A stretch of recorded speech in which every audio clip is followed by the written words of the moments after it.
You are standing near the edge of a train platform when you notice them, the younger ones.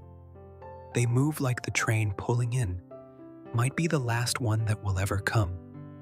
Bags half-zipped, earphones in, eyes already somewhere down the line, somewhere past this moment, somewhere ahead. You used to move like that too.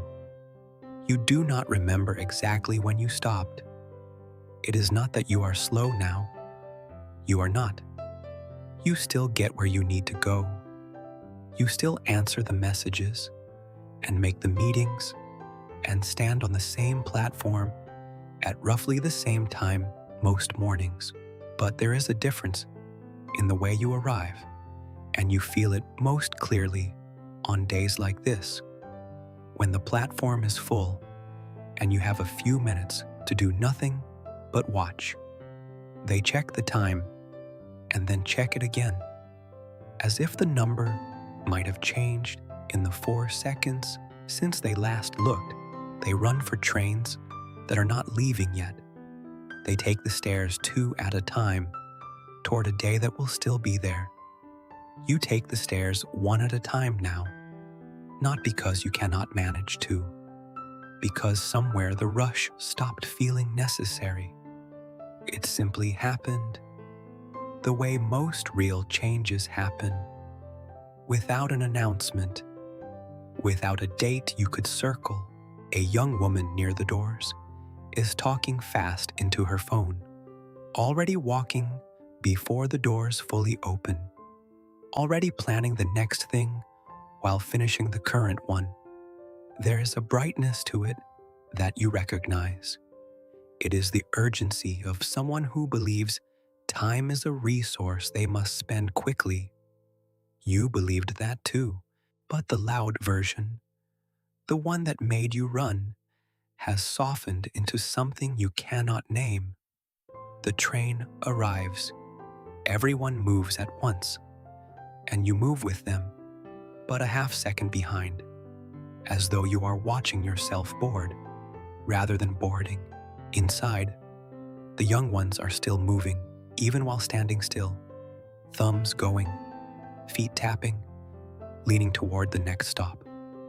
You hold the rail and look out the window at the platform sliding away, and you think you used to lean too.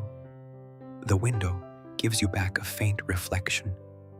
Not a clear one, just enough to remind you that you're also someone on this train, going somewhere, carried by the same rails. The urgency around you hums like a current you used to swim in. Now you float in it, and you are not sure. Watching the platform vanish, whether floating is something you chose or something that simply arrived. That floating follows you off the train and into the rest of the day. You feel it most in the places where the young ones gather. The office is full of them now. They arrived in a wave you did not quite track, and one morning, you looked up. You realized the average age in the room had quietly dropped beneath your own. Without anyone telling you, they speak in a shorthand that moves faster than your replies. They open 3 things at once and finish all 3. They send the message before they have fully read yours, and they are usually not wrong too. You watch a new colleague at the next desk. She works the way you used to work, before you learned which fires put themselves out. Every task is urgent to her. Every email is a thing that must be answered now, this minute, before the next one lands. She refreshes her inbox the way the people on the platform checked the time. There is a beautiful seriousness to it. She believes that speed matters, that being fast is the same as being good, that the future will be impressed and let her in. You wanted to tell her something once and realized you had nothing to say that would not sound like explaining the weather to the rain. It is at the gym in the early evening, where younger bodies move between machines, with a kind of restless economy, racing some hidden clock. It is at the supermarket, where a young couple grabs dinner between two other things they are clearly in a hurry to get to. It is on the street outside, where everyone under 30 walks somewhere important while looking at a screen, threading through the crowd. You move through the same spaces at a different tempo. You let the elevator go and take the next one. You read the whole email before answering. You stand in the supermarket aisle a little longer than you need to, not because you cannot decide, but because the deciding is no longer a race. Somewhere in the last several years, urgency stopped being your default setting. It wore down the way the tread wears off a tire. There's a particular moment that keeps repeating. Someone young describes a plan, a 5-year plan, and there is fire in how they say it. They are going to move to the city, start the project, become the person, and you nod because you remember that fire. Under the nod is a quieter knowledge. You know how 5 years actually passes, not in a sprint, but in a long, ordinary unfolding of Tuesdays. Some of the fire will become a life, and some of it will become a memory of a fire. And this is not a tragedy. You catch yourself wondering whether they can tell, whether they look at you the way you once looked at the people who seemed settled. You thought you were different. Everyone thinks they are different. And the strange thing is that nobody lied to you. Nobody promised you would always run. One day, you notice you are walking instead of running, and the floor is holding just fine. The day ends without ceremony. You gather your things at a reasonable pace. The young colleague is still typing fast as you leave. You say goodnight, and she answers without fully looking up. You take the stairs down, one at a time, and you feel the difference. You are not sure whether what you feel is loss or relief, or some third thing that has not been given a name. That third thing, the one without a name, is what you sit with later. It is not loss, because nothing was taken. It is not relief, because something is missing that you would not mind having back. It lives in the space between those two, and it surfaces most often when you are not braced for it, when you have a quiet minute, and the noise of the day drains out, and what is left is just you and the awareness of your own pace. You begin to understand that the urgency you used to carry was not really about speed. It was about belief. When you were young, you moved fast because you believed in the size of what was coming. The future was enormous and unwritten, and every fast step felt like it was buying you more of it. You ran because you thought running added pages. You did not yet know that the pages get written either way, at whatever pace you walk, and that the book is not longer for the people who sprint through it. The younger ones still believe in the size of it. That is what you are actually watching when you watch them rush. Not just energy, faith, the unspoken certainty that time is something you can stay ahead of if you simply refuse to slow down. You had that faith once, and it has quietly been replaced by something gentler and harder to live with, which is the knowledge that time is not a thing you stay ahead of. It is the thing you are made of. It moves at exactly your speed, no matter how fast you walk, because you are walking inside it. This is the part you did not expect about getting older. You expected the body to change, and it has, in small, honest ways.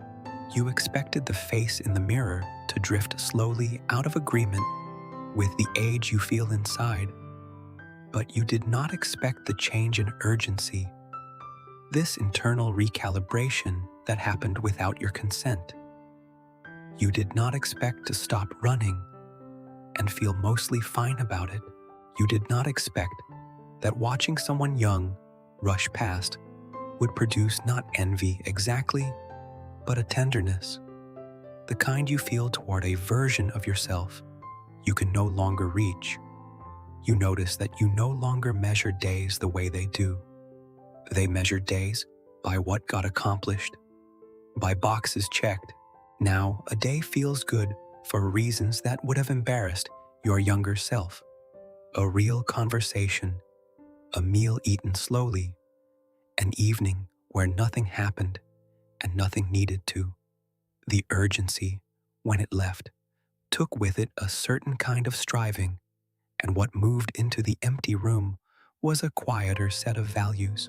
And yet you would not quite call it peace, because under the gentleness there is a small persistent ache, the ache of a person who can still remember running and knows, in a way the younger ones cannot yet know, that the running does not last.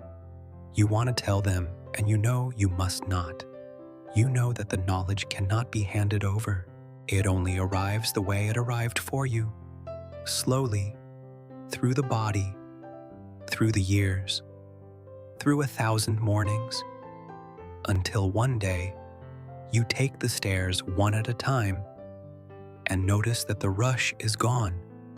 So you hold both things, the tenderness and the ache, the relief of no longer needing to sprint, and the quiet grief of no longer being able to.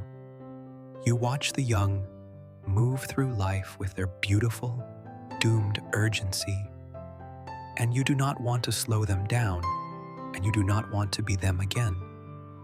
And somehow both of those are true at once. It is a strange place to stand, this middle distance, where you can see clearly where they are going. You only watch and feel the third thing, the one still waiting for its name. The third thing keeps waiting for its name, and in the waiting, it shows you more than a name ever could.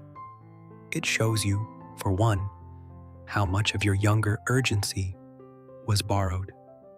You thought it was yours, a personal engine, a private fire. But sitting with it now, you can see that a lot of it came from the people around you who were also running, from the sense that everyone your age was racing toward the same finish line, and that to slow down was to fall behind in some contest no one had explained, but everyone seemed to understand.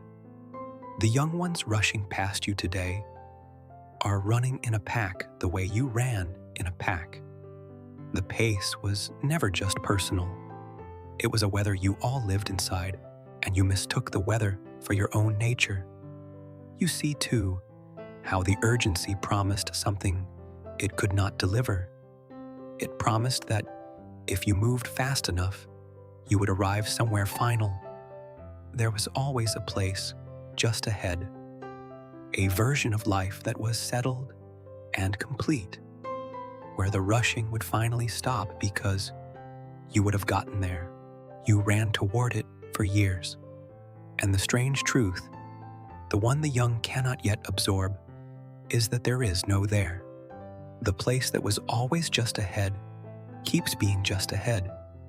You arrive at the job you wanted, and there is a further job. You reach the milestone, and the milestone moves.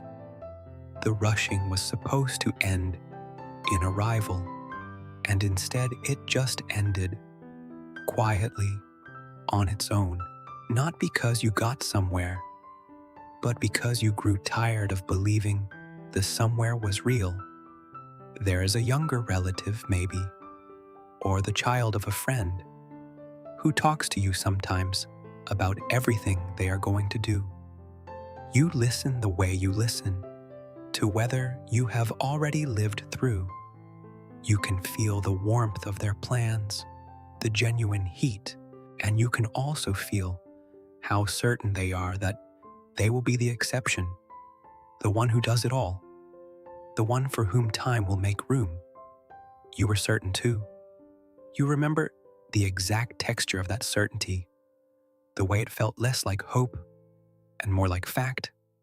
And you remember, faintly, the people who listened to you back then, with the same soft eyes you now have, and how you could not understand why they were not as excited as you, and how slightly sorry you felt for them, that they seemed to have lost the spark.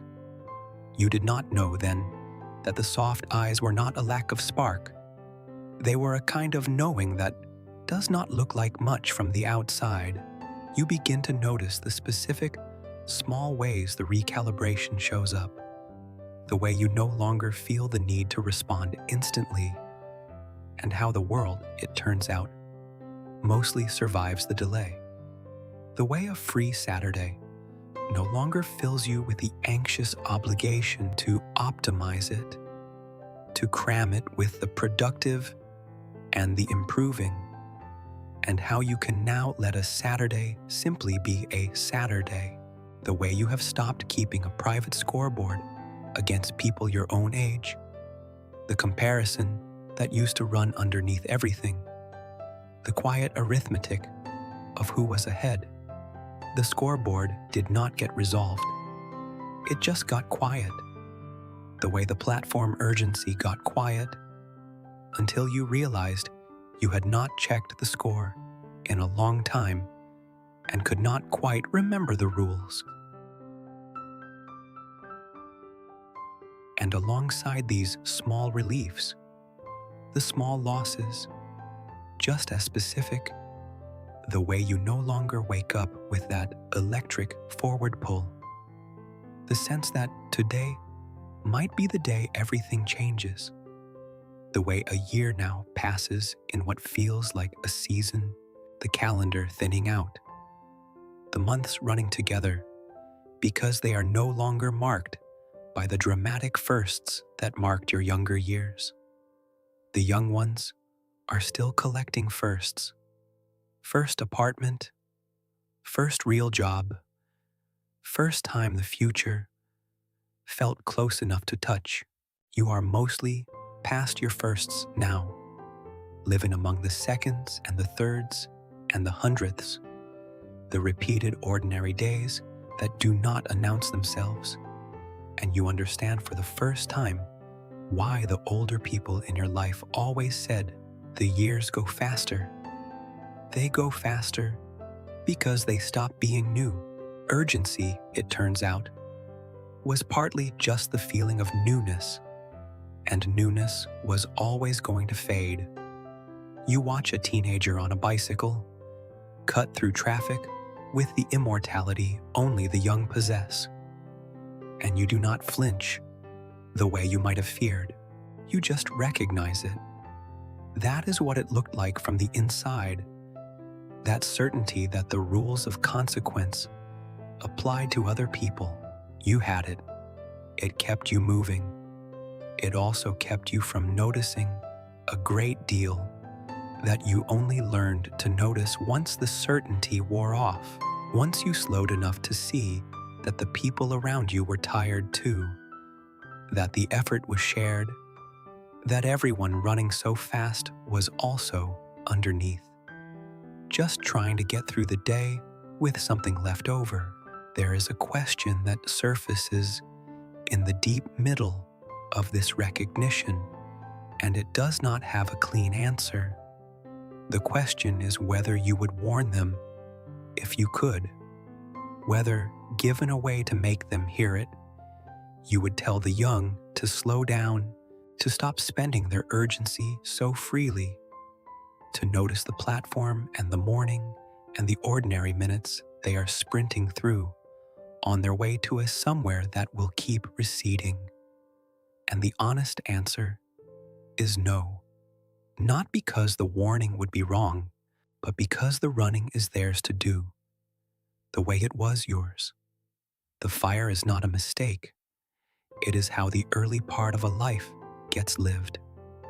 You cannot give someone the gentleness of the later part without taking from them the heat of the earlier part. And the heat is not nothing.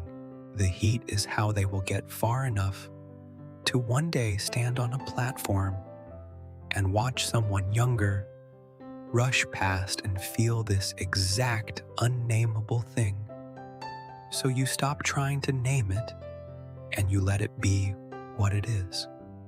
A doubleness, a standing in two times at once. The remembered time of running and the present time of watching, held together in a single quiet body on a single ordinary evening. You are not the young ones anymore, and you are not yet the old ones who will watch you. And this middle place, which felt for so long like a thing happening to you, begins to feel instead like a place you are simply allowed to stand, for now, while it lasts. The urgency that left did not leave a wound. It left a window, and through the window, you can see both directions, the rushing behind you and the slowing ahead, and you stand at the glass and watch. And the watching, it turns out, is its own way of being alive. One the younger, you would have rushed straight past without ever knowing it was there. The watching stays with you on the way home, the same way home you take most evenings.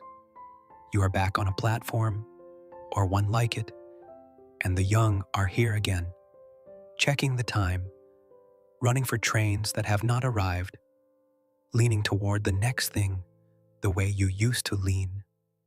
Tonight you do not feel apart from them. You feel something closer to fondness, the kind you might feel for a photograph of yourself from years ago, caught mid-stride, sure of where you were going. A young man takes the stairs two at a time, and you take them one at a time. And for once, the difference does not ask to be measured. It is just two people on a stairway, moving at the speeds that belong to where they are in the long ordinary unfolding. He is buying pages he thinks he needs. You are reading the ones you have. Neither of you is wrong. You are only standing in different parts of the same evening. The train comes. Everyone moves at once, and you move with them, half a second behind, the way you have learned to move, and it no longer feels like lagging. It feels like a tempo you have grown into, a pace that fits the body you actually have, rather than the one you used to push. Inside, the young are still leaning forward, even while standing still, and you hold the rail, and you let yourself be carried, floating in the current you used to swim against. The window gives you back your faint reflection, the way it did this morning. Not a clear one, just enough. And in it, you can almost see the younger face underneath the present one. The one that ran, the one that believed time was something to outpace. You do not miss that face exactly. You only nod to it, across the years, the way you nod to the young who describe their plans, with warmth and without the need to correct anything. The platform slides away. The urgency hums around you, beautiful and borrowed, and not yours anymore. And you let it hum. Somewhere ahead are the people who will one day watch you the way you watch the young, with soft eyes, with the knowing that does not look like much. You are moving toward them at exactly your own speed, which is the only speed there ever was. You take the long way out of the station because there is no longer a reason to hurry, and the evening is quiet, and the lights come on one by one the way they do. The young rush past you toward whatever is next, and you let them go, and you walk into the ordinary night at the pace that is yours now, carrying the unnamed thing gently, no longer trying to name it, only letting it walk beside you, the way the day walks beside you, the way the years do, quietly, one at a time.